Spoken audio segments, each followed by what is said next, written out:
सद्बुद्धि, सन्मार्ग और कार्य का संकल्प देना, अडिग रहे विश्वास तुम पर ऐसा अंतः कर देना, मेरे हृदय में आने में तुम्हें कोई संकोच न हो।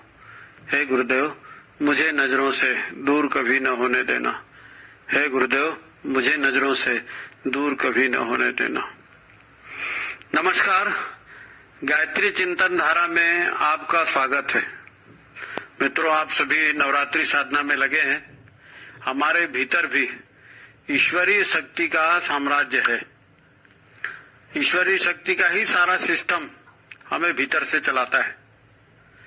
जिन अंगों से हमारे भीतर ईश्वर काम करवाता है, उसके लिए एक मैनेजर है, हमारा मन। प्रत्यक्ष काम मन करता है। आपने अपने भीतर ईश्वर को काम करते अनुभव किया होगा। देखिए, कभी कभी ऐसा होता है, यह अनुभव आ सकता है, आप गौर करेंगे तो आपको दिखेगा। आप कहते हैं कि मैं परेशान हूँ, मुसीबत में हूँ, इसी दौरान आप काफी झुंझलाते हैं। लेकिन तभी अगर आपको खबर मिल जाए कि आपके अति निकट का कोई व्यक्ति बड़ी मुसीबत में है, तब आपके भीतर का ईश्वर तुरंत जागता है। आप अपनी परेशानियां भूलकर उसकी सेवा सहायता में लग जाते हैं। वो मना करे तब भी आप पहले उसे ठीक करते हैं, उसकी परेशानियां दूर करते हैं, अपनी परेशानियां भूल जाते हैं। मन स्वार्थी है, ईश्वरीय शक्ति स्वार्थी नहीं है, वो सेवा भावी है और वो हमारे भीतर भी है। तो वह भी पूरा मन जो है, आप जब सहायता करने जाएंगे तो मन पूरा फिर सहयोग करेगा, क्योंकि ईश्वर तो मालिक है, शरीर का है नहीं। हमारी आत्मा जो है शरीर का मालिक है और मन उसका मैनेजर है। तो जब मालिक काम करने खुद ही जाएगा तो मन तो सहायता करेगा ना। और बल्कि मन नए नए तरीके भी सुझाता है कि ऐसा कर लेते हैं ज्यादा अच्छा होगा, ऐसा कर लेते हैं ज्यादा अच्छा होगा। और जब आप ऐसी सहायता करते हैं तब परिणाम क्या होता है? सामने वाला आपको भगवान और संरक्षक जैसा मानने लगता है, आपका सम्मान करने लगता है। स्वार्थी मन है, आपके भीतर का ईश्वर स्वार्थी नहीं है। क्या ये चमत्कार नहीं है कि दूसरे का दर्द आपको अपने परेशानी से बढ़कर लगने लगा? कभी ऐसा होता है, शरीर भेद समाप्त हो गया, उसका दर्द आपको अपना दर्द लगने लगा। गुरुदेव यही तो कहते हैं कि आत्मवत सर्वभूतेषु परद्रव्येषु लोष्ठवत। आत्मा का आत्मा से एकात्म भाव, ऐसे जीना चाहिए। परंतु दूसरे का धन लोष्ठ की तरह आपके लिए महत्वहीन हो जाए, दूसरे के धन संपत्ति पर हम अपना मन न लगाएं, यानी सेवा सहायता के लिए हम हैं, बाकी अपना अपना जीवन है। अपना दुख भूलकर दूसरे कहे जाने वाले प्राणी की बेहतरी के लिए काम करना। सभी करते हैं काम, आपने भी किया होगा कभी न कभी, है ना? तब यही सहायता सेवा 2 गुनी 4 गुनी होकर आपके पास लौटती भी है, बेकार नहीं जाती। इसलिए गुरुदेव ने मनुष्य को भटका हुआ देवता कहा है। मनुष्य देवता जैसे आचरण करता है पर भटक जाता है। अब संसार में ज्ञान और समझदारी के नाम पर लोगों के दिमाग में क्या क्या कचरा भरा गया है, तो वह वही गंदगी समाज में फैली दिख रही है, उसका असर होता है। समाज में जो है उससे हम अछूते कैसे रह सकते हैं? ये गंदगी भी सच है, इससे इनकार नहीं है, पर आप जागृत होकर सचेत होकर जिए और खुद तय करें आपको करना क्या है। आज नवरात्रि के अवसर पर गुरु का संदेश तो यही है कि अवसर का भरपूर लाभ लें। आप जो भी पूजा तप प्रार्थना के माध्यम से अपनी भीतरी शक्ति का विकास कर रहे हैं, जो भी जिस भी माध्यम से कर रहे हैं, तो जागृत होकर समर्पित होकर पूरे मनोयोग से करिए, है ना? जल्दीबाजी में एक काम निपटा देना है, इस ढंग से मत करिए, है ना? कि नहीं ये पूजा नहीं होगी या जाप नहीं होगा तब तक भोजन नहीं करना है। तो ये पूजा आरती निपटा दूं वाला जो भाव है ना, ये सिचुएशन नहीं आनी चाहिए। अरे देवी माँ आपसे कुछ मांगती नहीं है, आपको देवी आशीर्वाद और कृपा चाहिए ना, तो आप करें, मन लगाकर करें ना। आप में गुणात्मक सुधार होगा ही होगा, कोई रोक नहीं सकता। यह ऊर्जा अपने भीतर आप खड़ी कर रहे हैं और ऊर्जा का नियम है, वो कुछ न कुछ करके कर्म में रूपांतरित होगी ही होगी। ये विज्ञान है, अध्यात्म का विज्ञान है। ऊर्जा नष्ट नहीं होती है। स्वाध्याय और गुरु की संगत से यह भाव भीतर में दृढ़ हो सकता है। मन पर धूल झक्कड़ चढ़ते ही रहती है ना, तो इसकी सफाई इसी तरह होगी। यही सिस्टम है साफ सफाई का। हम षटकर्म करते हैं, वह भी तो यही है ना। जब हम पानी से नहाते हैं तो मुंह से भले ही हम मंत्र बोल दें कि गंगे च यमुने चैव गोदावरी सरस्वती नर्मदे सिंधु कावेरी जले अस्मिन् सन्निधः कुरु। अब आपको आदत है और आप रोज नहाते समय बोलते हैं तो आप बोल देते हैं, लेकिन भावना इसके साथ जुड़ नहीं पाती। वो यंत्रवत काम होता है। पर यह काम यंत्रवत होने से प्रभावहीन हो जाता है नहीं? मन संस्कारित नहीं हो पाता। इसीलिए पवित्रीकरण में भले ही पानी का 1 चम्मच जल डालते हैं, परंतु वह हमारा भाव स्नान होता है और इस भाव स्नान का हमारे भीतर असर होता है। उससे हमारा मन संस्कारित होता है। अब आप आचमन में 3 चम्मच जल पीते हैं, क्या होता है 3 चम्मच जल से? तो यह कोई बहुत बड़ा काम नहीं है। वो इतना सा पानी हमारे भीतर कहाँ गया पता नहीं।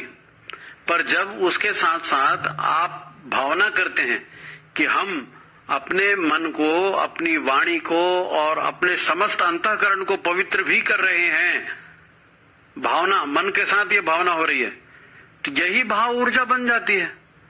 मन का सहयोग मिले तब, मन नहीं लगेगा तो नहीं होगा। मन लगाकर भावना करेंगे, कल्पना करेंगे और उसका बाद आचरण करेंगे। 3 चम्मच जल से मन, वाणी, अंतःकरण तीनों शुद्ध हो रहा है, ये भाव करेंगे तो होगा ना। फिर न्यास भी ऐसा ही है। मुंह, नाक, कान, भुजाएं, जंघाएं और पूरे शरीर को देवत्व के अनुकूल कार्य करने का भावनात्मक आदेश आप देते हैं न्यास में। बाएं हाथ में जल ले लिया, दाहिने हाथ से 5 उंगलियों को गीला कर लिया और मुंह, नाक, कान, भुजाएं, जंघाएं सब जगह स्पर्श करके आप करते ना। तो इससे क्या होता है? इससे आप इंद्रियों को मन से आदेश दिलवा रहे हैं कि आपको सत्प्रवृत्तियों में लगना है। ये संस्कार बन जाता है। अगर यह काम आप मन भावना से करें तब। ऐसे ही शिखा बंधन और प्राणायाम की क्रिया है। षटकर्म में ये भी तो आता है। आप महसूस करते हैं कि आपके भीतर प्राण शरीर भी है, आप केवल स्थूल शरीर नहीं है ना। ईश्वरीय शक्ति से संपर्क करने वाला सहस्त्रसार ऊर्जा चक्र भी इसके अंदर है। आप भावपूर्ण ढंग से उस संपूर्ण प्राण शरीर को मोटिवेट कर रहे हैं। फिर प्राणायाम करते हैं तो यही करते हैं। फिर छठवां तो धरती माता का, पर्यावरण का पूजन है, पृथ्वी पूजनम है ना। पृथ्वी पूजनम षटकर्म का 6वां कर्म है, पर्यावरण का, पृथ्वी का पूजन। इसकी भी जो हम उपेक्षा करते हैं, ये हमें उपेक्षा नहीं करनी चाहिए, है ना। कुल मिलाकर यह आंतरिक ऊर्जाओं को, अपने चित्त को भटकने से रोकने की प्रक्रिया है षटकर्म। और हर जगह मन लगना है। मन के पास ही ऊर्जा का ठेका है। मन जहां लग जाएगा वहीं ऊर्जा जाएगी और वही काम होने लगेगा, है ना। तो इसलिए इसे पूर्ण चैतन्यता के साथ और जागृति के साथ करें।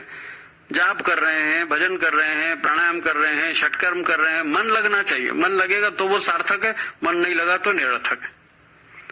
अब नवरात्रि काल तो और भी बढ़िया समय है ना। इस समय जो भी आप मन लगाकर करेंगे उसका फल तुरंत मिलेगा और ये व्यापक प्रभावी भी होगा जीवन के लिए। देखो, जब शरीर किसी काम को बार बार करता है तो वो एक स्वभाव बन जाता है। वही व्यक्ति की पहचान बन जाता है वो स्वभाव, है ना। ऐसे ही मन के साथ भी है। मन भी कोई विश्लेषण थोड़ी ना करता है, वह भी स्वभाव से अपने भीतर रुचियां विकसित कर लेता है नहीं। आप कहते हैं ना इसमें मेरे को इंटरेस्ट नहीं है, तो इंटरेस्ट नहीं है मतलब क्या? आपकी रुचि नहीं है, आपका स्वभाव हो गया वो, है ना। यही रुचियां संस्कार है हमारी। आपने अनुभव किया होगा, मेहनत तो काफी लोग करते हैं पर सफल सब नहीं हो पाते और फिर सफलता का दोष इस पर उस पर सब डालते रहते हैं। दरअसल यह मन के संस्कारों का, प्रवृत्तियों का खेल है। हमारी सफलता असफलता में इस मन का बड़ा हाथ होता है। इसलिए सारे कार्यक्रमों को मन लगाकर करने की बात की जाती है। और मन को लगाने के लिए ये षटकर्म है और सारे कर्मकांड है। संसार तामसी प्रकृति का खेल है और तामसी प्रकृति का खेल सहज होते रहता है। क्यों? क्योंकि इसमें भोग है। तामसी प्रकृति भोग के लिए प्रेरित करती है और भोग मन का विषय है, तो मन भोग में बड़े आसानी से लग जाता है, मन तमस में बड़े आसानी से लग जाता है। इसके साथ साथ यही केवल भोग ही नहीं कराता, भोग से फिर दुखद परिस्थितियों का भी ये कारण बन जाता है। जब हम ईश्वर के पास शुद्ध पवित्र होकर शुभ संकल्पों के साथ जाते हैं, प्रार्थना करते हैं, जब करते हैं तब करते हैं, तो वास्तव में हम अपने भीतर सत प्रवृत्तियों को बढ़ाते हैं। तभी हमारे भीतर सेवा का भाव उभरता है, ईश्वरीय भाव है ये, है ना। और इस सेवा सहायता को ही यज्ञीय जीवन कहते हैं। जो सेवा सहायता से जीवन बिताता है वो यज्ञीय जीवन है। हमारी आत्मा इससे प्रसन्न होती है। काहे से? लोकोपयोगी कार्य करने से आत्मिक संतोष, आत्मिक सुख मिलता है। ठीक है, कुल मिलाकर यही हमारे भीतर ईश्वरीय शक्ति का अवतरण है ना। ईश्वरीय शक्ति का अवतरण कैसे होता है? मन को लगाने से और भावपूर्ण कार्य करने से, जागृत होकर करने से। तो मित्रों, इसे 2-3 बार ठीक से सुने। नवरात्रि पर्व पर इसे गुरु का संदेश माने, जो इंटरनेट से अब आपके पास पहुंच गया है। बाकी आगे आपकी मर्जी है, आपकी साधना सफल हो। आज संदेश यहीं समाप्त करते हैं। मित्रों, चैनल को शेयर कीजिए, लाइक कीजिए, सब्सक्राइब कीजिए और ये भाव, ये विचार लोगों तक पहुंचाने का ये जो आंदोलन चल रहा है, गायत्री चिंतन धारा, इस धारा में आप भी अपना योगदान दीजिए। तो ठीक है, आज की बात यही समाप्त करते हैं। सभी को प्रणाम, धन्यवाद।